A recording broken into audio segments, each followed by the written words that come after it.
Hello everyone, today I'm going to do a rewatch of Twin Peaks and I'm going to start with the pilot episode. I'm going to be watching the original pilot episode and not the international version, which has a different ending.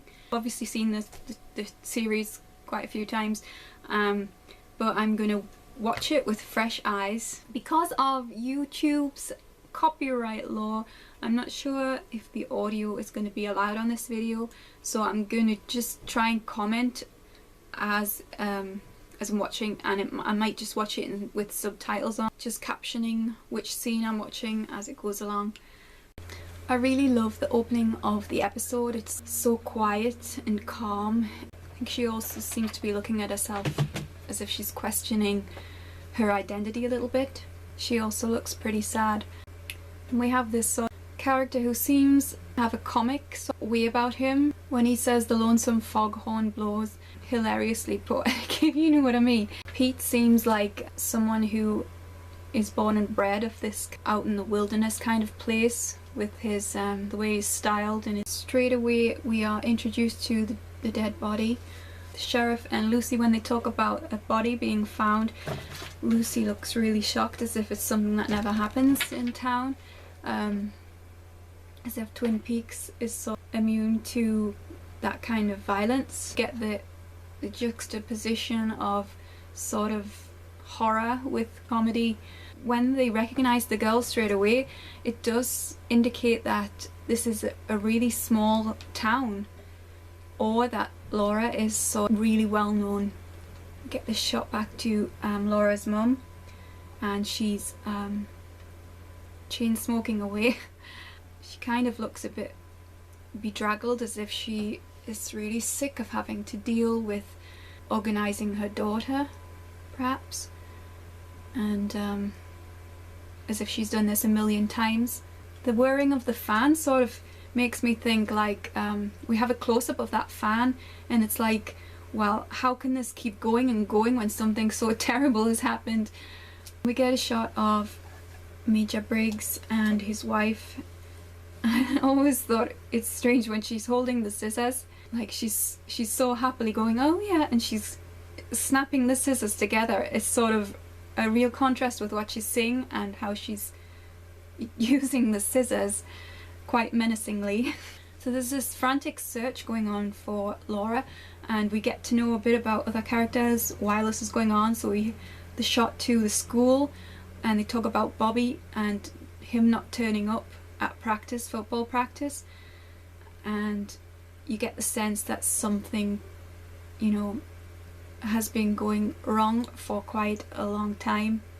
Audrey Horne, she comes on the screen, she looks like such a tease. Looks like a girl that is sort of a bit spoiled. So Ben Horne is talking about the Ghostwood Country Club and estates. I always thought that the Ghostwood storyline about that was threat to nature, and the constant sort of onslaught of mankind against nature, and the development of places that are so sacred. And we get this conversation with Leland and Sarah. You can tell from this conversation that Sarah is very worried, and she knows that something has gone wrong. I think it tells you a lot about the family unit, that she is sort of so freaking out before she even knows what has gone on, before she even is told anything. Leland as well. I mean, no words need to be spoken here by the sheriff, but Leland knows instantly that Laura is dead. So Leland comes into the hospital, the morgue, and he wants to see the body of Laura. Laura, even as a corpse, looks so beautiful, like angelic.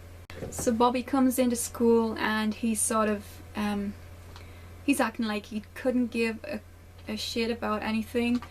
He is really like talking to people without any respect and making fun of them. We get this moment where the school teacher finds out about Laura's death, and again it's a moment where we see a couple of the kids, Donna and James, they kind of instantly know that Laura has been harmed.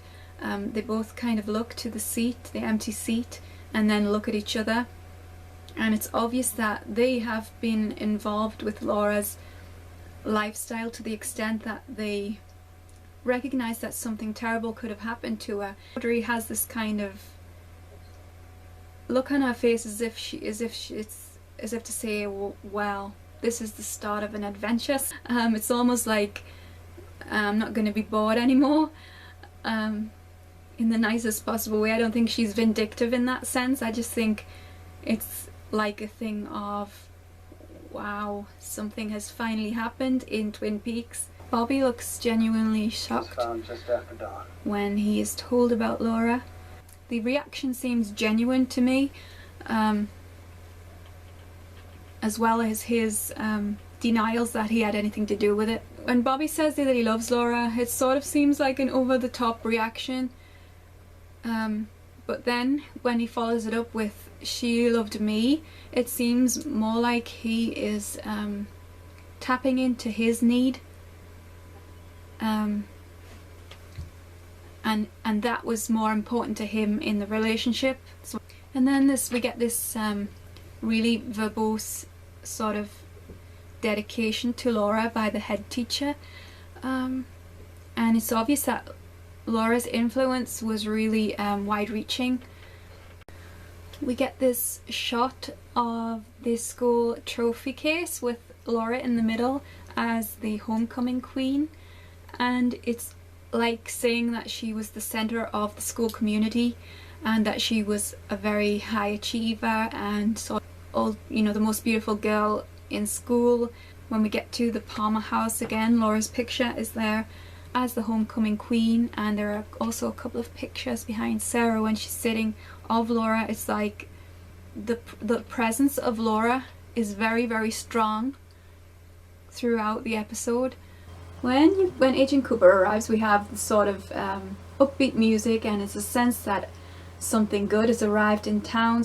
He looks like he wouldn't put a foot wrong, and he is sort of very chirpy, and he seems to find, even what he's saying is talking about what he ate on the way to Twin Peaks, and it's as if he's the kind of guy that squeezes enjoyment out of every aspect of life.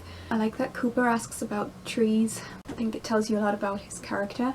Although he seems like he is a city type, I think the fact that he's so drawn to nature sort of tells you that he has a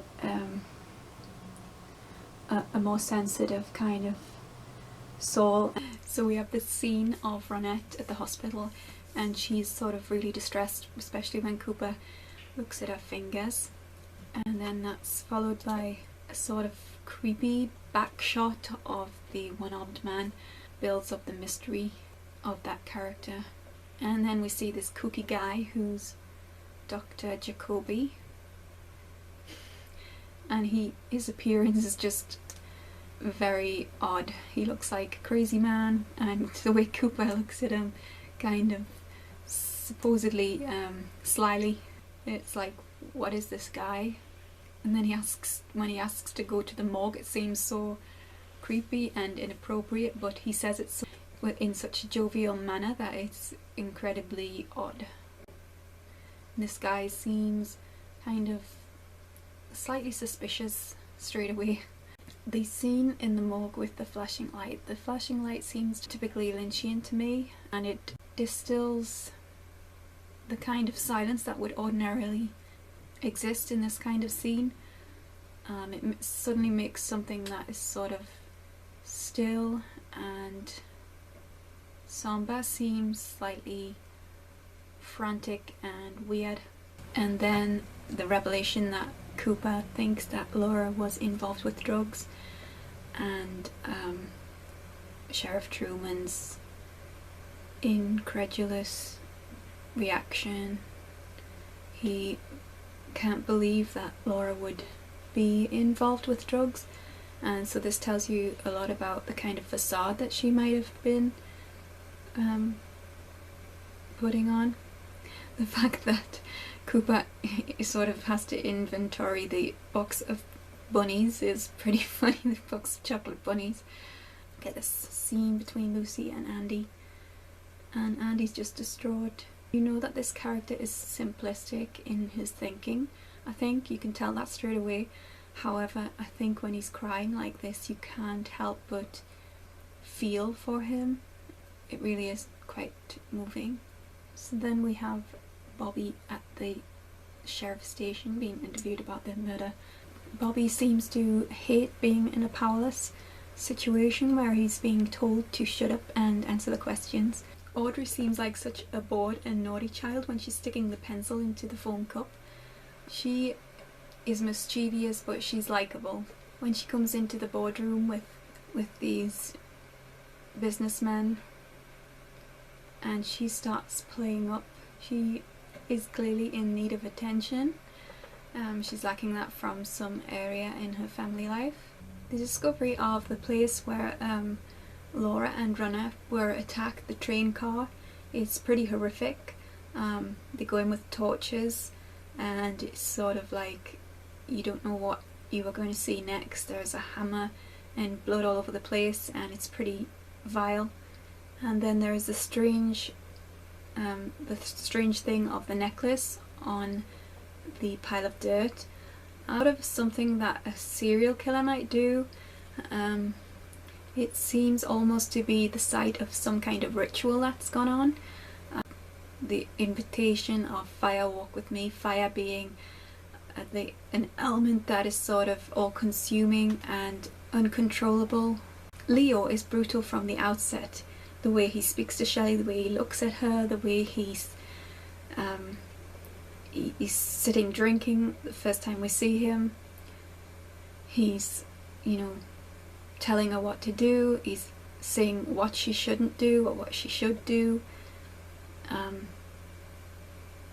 He is just a really horrible guy. And Shelley looks completely under the thumb and terrified of him. I think she seems to have gotten herself into a position where she is actually so afraid that she can't do anything about it. So we get the amusing town meeting. I'm not sure who is at this meeting, whether it's parents of kids or important people, but there isn't a whole lot of people there. A notable attendee is the log lady, who behaves like she has some kind of responsibility in maintaining the order of things. We get the first appearance of Julie Cruz in the episode, and the music is very evocative. While we are hearing the music, we cut back to Cooper and Sheriff Truman, and the friendship between them seems to be budding. Again, we see a little bit more of Cooper's sort of character because he enjoys whittling, which isn't typical of, I would say it was more of a rustic sort of countrified hobby. Coop's thumbs up is so Boy Scoutish. The meeting between James and Donna is very emotional, and it's a lovely scene of intimacy between the two, where they bond over knowing Laura and loving her. But of course that you can feel that there's chemistry between them, and they hide the necklace, kind of like, it's a pretty childish thing to do, I think, but again, it reminds you that these are teenagers. This is a great scene in the prison where James is locked up opposite Bobby and Mike. There is just this kind of animalistic staring and then this kind of chanting that comes out of Bobby. It's just sort of like a guttural noise of pure hatred and anger. James looks like the kind of guy in this scene that is always going to be, he's always going to be on the defense. He kind of looks like a downtrodden kind of kid that sort of doesn't have any self-confidence. The line of donuts that are in the sheriff's station when Cooper and Harry return there is pretty ridiculous. I can't even count how many donuts they have out. but I'm pretty sure it's more than they could ever get through in an evening. End of this particular episode, which is the original episode, is one where Sarah she wakes up from a dream and she seems to have a vision of somebody taking the concealed other half of the necklace that James and Donna have buried. Obviously this shows that Sarah has some kind of mystic powers where she's able to tap into visions of real life events. Whoever took the necklace, you assume, is either the killer or that it is James or Donna returning there. That is the end of the episode. What I think of it is it was a very compelling episode and the start of a series. Obviously it introduces all the major characters and it tells us a lot about their behaviours and their lifestyles. Laura Palmer mystery is very intriguing. The character of Dale Cooper is very likeable and is clearly a standout hero of the piece. So that's it for now, and I'm gonna try and rewatch and recap some more episodes in the future. Until next time, see ya.